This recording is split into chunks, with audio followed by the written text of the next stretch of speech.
Alright, ladies and gents, as you can see, the patch details are here for the 8th-year anniversary countdown event, which is going to be bringing in one new uniform for Sharon Rogers, unfortunately. Now, this is going to be dropping tonight. There's going to be a rolling patch. And as you can see right here, it's going to be happening around 8 p.m. PDT, which is about 10 p.m. EST. Maybe a little bit sooner, maybe a little bit later. Usually they're on point though. However, honestly, I feel like this is just a filler for the Guardians of the Galaxy update that's going to be coming in a couple weeks. So even though Sharon Rogers looks like an amazing tier 4 damage wise, and they made some good changes to her, honestly, I think for a lot of you guys, you should probably delay tier 4 her so you have the tier 4 blast books ready for Star-Lord or Adam Warlock, because I definitely think Adam is in line for a tier 4. Anyways, let's take a look at Sharon Rogers though. We'll break down some of the changes that she's receiving in this new uniform, starting with the uniform bonus. First thing you need to notice is they gave her 30% more damage reduction, which is really good because her survivability was one of the things that was holding her back. By the way, the uniform is going to be 50% discount, which is really good. So if you want to buy Sharon Rogers uniform, you like her as a character, or you have use for her, now is the best time to buy her. Moving on, her leadership is remaining exactly the same as it was. Maybe they should have bumped up the activation rate to 50% or bumped up the amount to 80% or something like that, because it doesn't really get used that often. Moving on to her 4-star passive, for whatever reason these guys decided to double down on the old 4-star passive and give her 10% additional ignore defense. The super armor is nice, the extra defense was already there, but I just think it's stupid to double ignore defense when it's so easy to cap the stat. They should have changed this to energy attack or something more useful for the character. I would have said ignore dodge, but they actually added that to her tier 2 passive, which is really good. They also gave her guaranteed critical rage, which makes her really good for a CTP of rage. If she actually becomes a character that does better with rage and energy, we'll have to wait and see. You guys may be wondering why they decided to remove the damage reduction that she had on her tier 2 passive previously, but that's simply because of the fact that they moved it over to her uniform bonus. They also bumped up her bonus damage from 20% to 35%, so that's good. First skill has stun. Second skill has a V-pad on it, which is pretty cool since Sharon Rogers has always been a character that you proc on her 4 skills, so maybe now you can just cancel 3, 4, and 5 and then just proc on 2 and use a V-pad. The cooldown times for all these skills are actually really good, so she remains a character that seems playable with a regular damage proc based on the cooldowns, but we'll have to wait and see how the skills actually play out. The damage accumulation is remaining the same based on damage taken, and the amount that you can accumulate is remaining the same from the looks of it. Moving on, as you can see right here, we have invincibility and silence. Oh, I didn't even realize she has silence on the 3rd skill and burn. Ooh, wow. See, because she's a female, you don't really need her for ABX and ABL. She also has sneer, fracture, burn. Ooh, wow. She might be a really good striker because she has so many skills that has silence on it. What's her typing? I believe it's justice, right? Yeah. So yeah, she might be a really good tier 4 striker if you want to tier 4 her for that, but there's so many justice strikers already. The fact is she has silence on multiple different skills with burn and fracture. So if she actually pops her 5th skill as a striker, which is very rare, I don't think there's any character in the game that does that,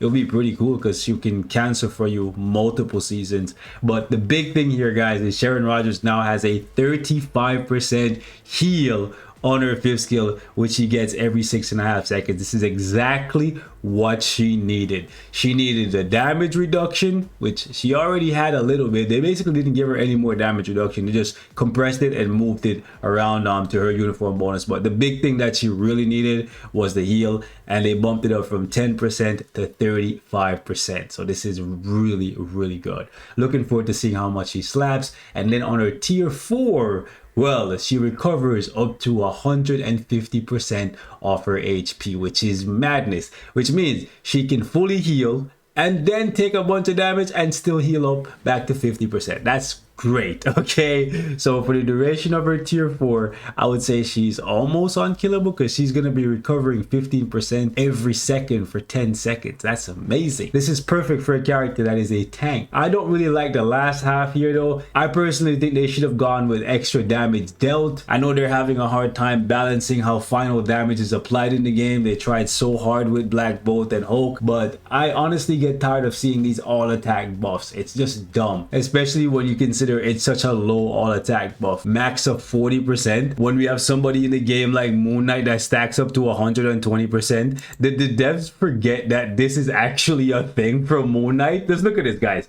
Moon Knight recovers 30% of his max HP, and this is for about 10 seconds. It's a big AoE that gets applied. He gives himself all speed, and he gives himself 120% all attack. Like, how are you going to give Sharon Rogers basically a weaker heal and less attack than Moon Knight? That's just crazy to me. Just take a look at Sharon Rogers and take a look at Moon Knight's, and I'm just trying to figure out. Listen, I know Sharon Rogers is already a really OP character, but when you consider the fact that Moon Knight is a older tier 4, you would think the tier 4s would be getting stronger and stronger and stronger. Turn off this stupid cooldown thing. So yeah, this is what it looks like. It's a massive AoE, right, that just keeps healing you for the duration of the thing. And this is really, really good. It makes Moon Knight pretty much unkillable.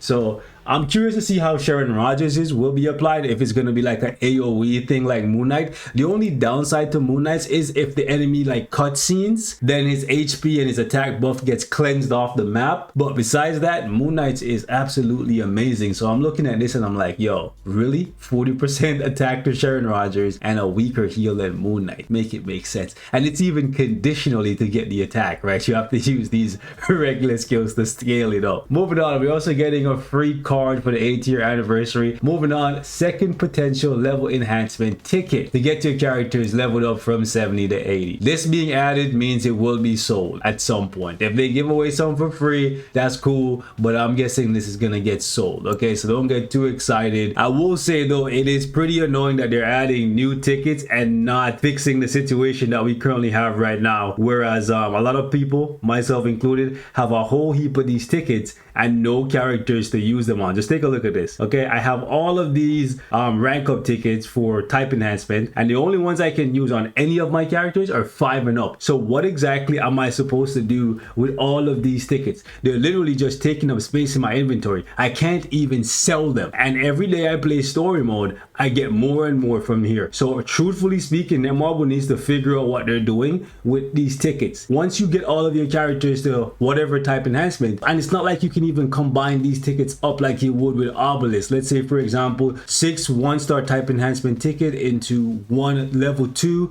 6 2s into 1 level 3, and so on and so on and so forth. That would actually make this system significantly better, because nowadays a lot of people who have been playing the game consistently, they're sitting on a whole heap of these tickets, and these guys adding in more tickets to eat up inventory space is actually kind of annoying. But that's just my 2 cents on the matter. Let me know how you guys feel about it in the comments. Now, in addition to that, the issue of the enemy being displayed in the wrong place at the animation that appears at the beginning of World Boss Ultimate Supergiant has been fixed, and they fixed an issue with the Frost Beast in Alliance Battle. Here's the thing, they still haven't fixed the issue in Giant Boss Raid where random people are getting sent. In the last patch notes, they told us the person who's doing the least amount of damage in Giant Boss Raid will be the one that gets sent. That's not the case. In addition to that, there's a chest coming for Sharon Rogers if you want to spend some money, but I would advise against it because better deals will be coming. Additionally, as you can see right here, we have a couple events that are coming in. They're going to be giving away some rank 1 black antimatter.